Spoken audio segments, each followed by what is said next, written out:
মদিনাতে বিশ্বনবীকে হত্যা করার নিয়তে এসেছিলেন, গোপনে গোপনে বিশ্বনবীকে হত্যা করে আবার ইয়ামামাতে তিনি ফিরে যাবেন।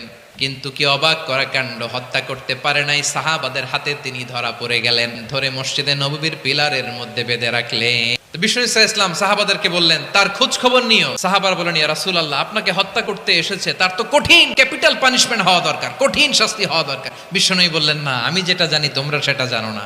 তোমরা সুমামার সাথে ভালো আচরণ করো, তোমরা যে রুটি বানাও এর মধ্যে সবচেয়ে ভালো আটার রুটিটা তারে দিও, সবচেয়ে রিফাইন্ড খেজুর যেটা পিওর খেজুর এটা তারে দিও। আর বিশ্বনবী নিজের উট থেকে দুধ দহন করে ওনার বাড়ির এক কর্মচারীকে বলেছেন দুধ দহন করে সুমামার জন্য নিয়ে যেও। সবাই তো অবাক, ইয়ামামা থেকে আসছে নবীকে হত্যা করতে, বিশ্বনবী দেখে তারে জামাই আদর করে। টানা 3 দিন যখন ইসলামের দ্য বিউটিজ অফ ইসলাম, ইসলামের সুমহান বাণী সৌন্দর্য উপস্থাপন শেষ, তাকে আপ্যায়ন শেষ, বিশ্বনবী বললেন সাহাবাদেরকে, যাও এবার সুমামার হাতের পায়ের রশি দুটো খুলে দাও। সাহাবারা বিশ্বনবীর কথা মতো তার হাতে পায়ের রশিগুলো খুলে দিল।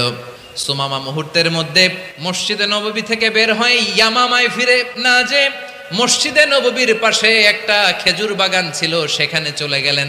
সেখানে একটা ছোট্ট কুয়া ছিল, কুয়ার পানি দিয়ে তিনি গোসল করলেন। সুবহানাল্লাহ পড়েন।